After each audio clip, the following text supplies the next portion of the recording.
The UK Home Office's passport service has become a labyrinthine mess, not because of inefficiency alone, but by deliberate design. And the source of this chaos, the stealth privatization of key services, notably the outsourcing of call handling and administrative tasks to a French multinational, Teleperformance. And Boris Johnson's bombastic pledge to privatise the arse off the passport office if it failed to improve was less a threat and more an admission of a progress and a process already underway. Today, I think it's worth looking at why this system is slow, discourteous, and fundamentally incapable of handling complex queries, because not all queries are the same. I had reason to contact the Passport Office about 2 months ago to get a letter from them.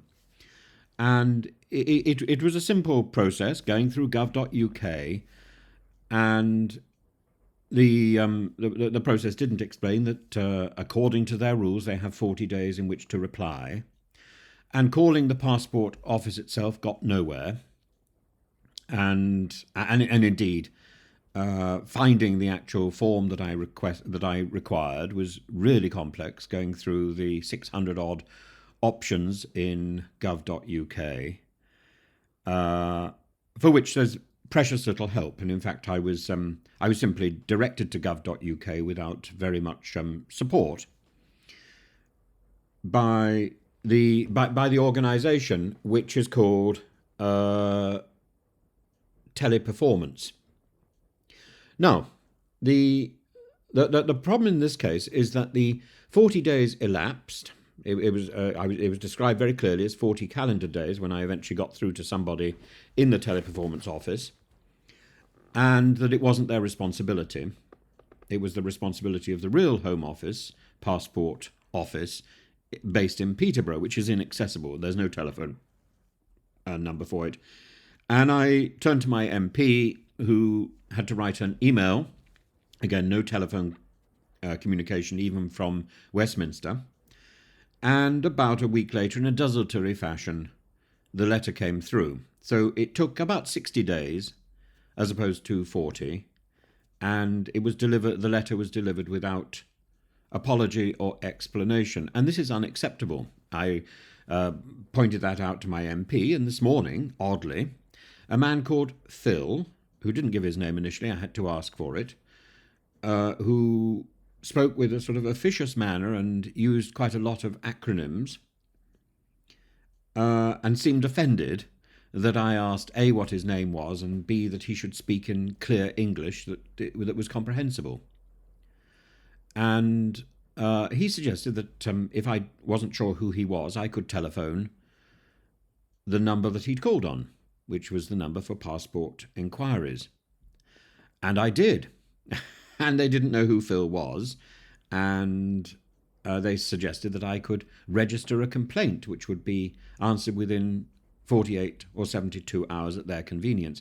In fact, by the time I filled out the complaint, it then says that they have an option of answering within 15 days. And you think, this is a form of madness.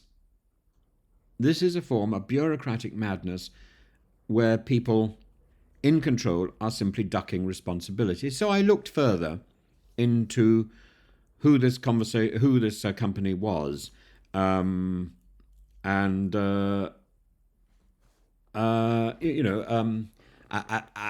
la poubelle. And I spoke this morning to a rather charming fellow called Ahmed, who was helpful actually, though he had no idea who Phil was. Phil. When somebody telephones you out of the blue, you expect them to be able to, particularly when they're supposed to be dealing with a complaint, you expect them to be able to provide their first name, their second name, their desk number, where they're calling from, as opposed to taking a high-handed approach and trying to kowtow me and to belittle me and to play the administrative game, because it doesn't wash. They're calling me. And the Home Office retains overall responsibility for passport issuance, but significant portions of customer interaction, in fact all customer interaction, from call centres to validation checks, are now outsourced. What I can't work out is whether Phil which I presume his name, I presume that was a name rather than a verb. I couldn't work out, and I did ask him whether Phil was part of Teleperformance or whether he was part of the Home Office, and he blustered. Teleperformance is a French outsourcing giant that has been managing these services since 2014 and holds contracts for the UKVI Contact Centre and the Passport Advice Line. While the core functions remain with HM Passport Office, frontline customer interaction has been shifted completely to Teleperformance, which prioritises cost-cutting and automation over efficiency and customer service. The problem is the duplicity. And one of the most frustrating aspects of the passport application process is the illusion of a seamless, unified service, and Teleperformance staff answer the calls with the phrase, His Majesty's Passport Office, despite not being government employees. This is deceit, isn't it? They do not introduce themselves as an outsourced entity, and even when you ask, they mumble the name of the actual company they really work for. They are not government employers. They create a misleading impression that one is speaking directly to the Home Office, and in reality agents work from scripts, they have no power to expedite cases, they lack access to critical databases, and escalations result in cyclical loops where callers are transferred repeatedly without resolution. Teleperformance operates separately from the Home Office, that's why it's slow, meaning queries that require policy knowledge or discretionary decision-making must be relayed back to government officials, and this creates delays.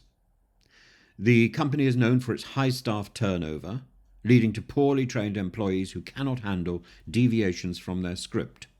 And Teleperformance's contract includes incentives to reduce the length and volume of calls, and this results in customer service representatives giving vague or incomplete answers to end interactions quickly.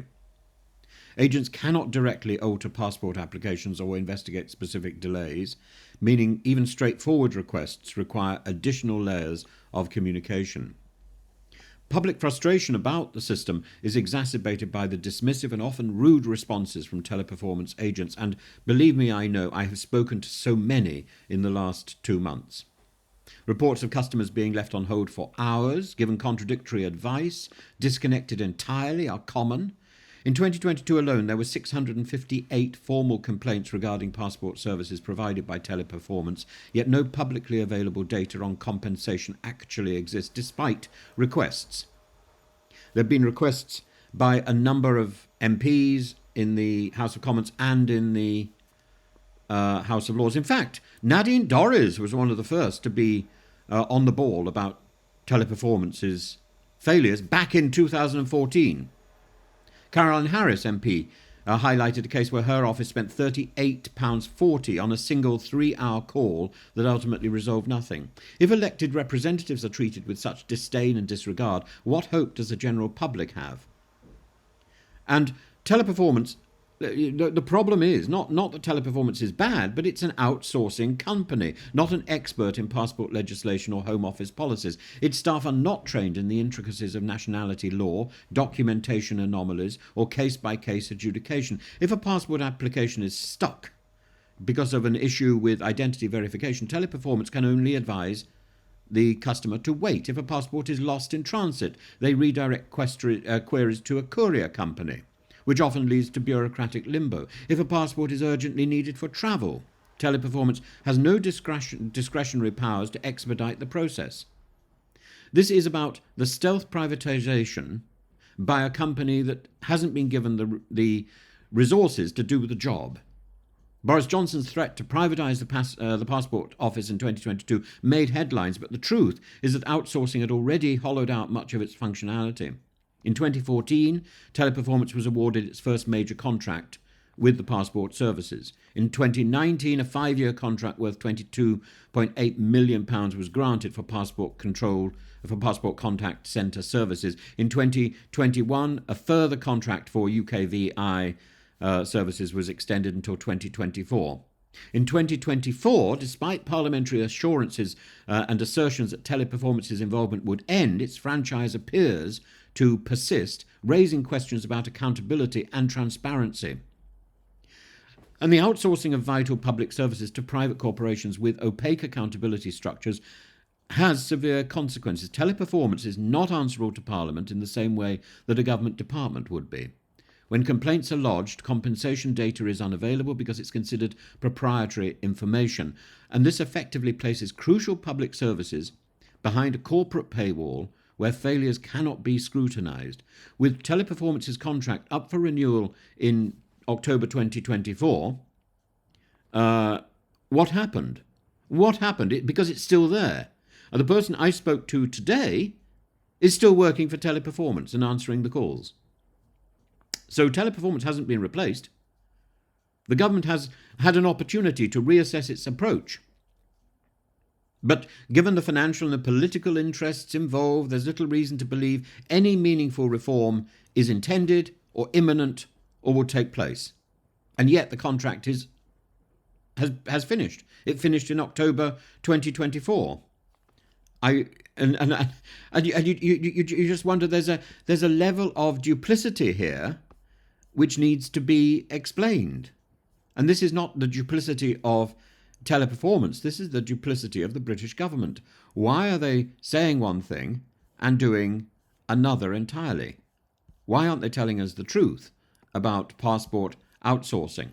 Why aren't they telling us who is actually doing the job? Lord Sharp of Epsom was asked by Lord Rosser in 2024, when was this contract going to be terminated? He was asked the same question in 2022, and the information was given in the House of Lords that the contract would be terminated in 2024. So why, you have to ask, is this second-rate organisation continuing?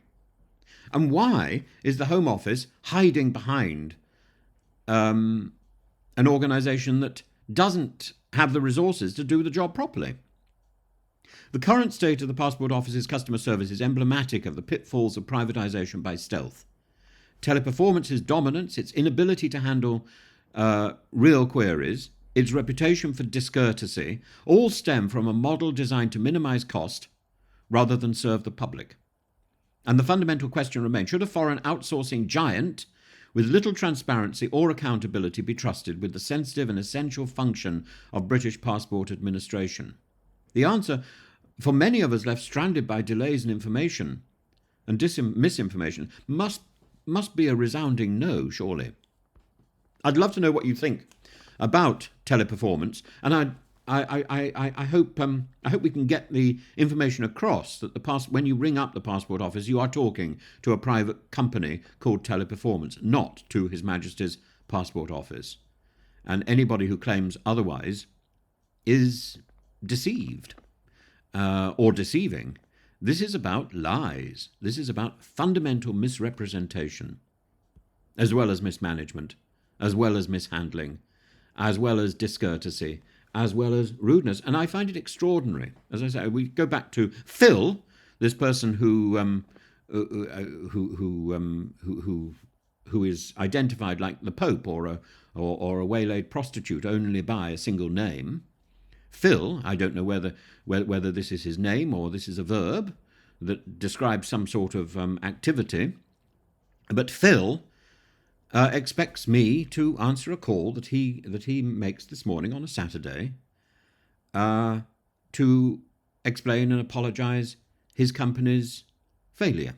But actually, the company, the people who were failing were not Teleperformance, which is the number that he was ringing from, but actually the real Home Office and the real Passport Office, because that letter was not produced by Teleperformance, it was produced by the Home Office. So was Phil a spectre from the real Home Office? I did ask him, but as I say, the number he was calling from was Teleperformance's number. It's ambiguous, isn't it, at best? And Teleperformance didn't know who he was. It raises questions, doesn't it? I'd love to know, as I say, your experience and your frustrations with the Passport Office. This is not, before somebody leaves comments, because I have mentioned this before somebody leaves comments, this is not about getting a passport, which may be in itself a miserable experience. my dealings with the passport office had nothing to do with getting a passport.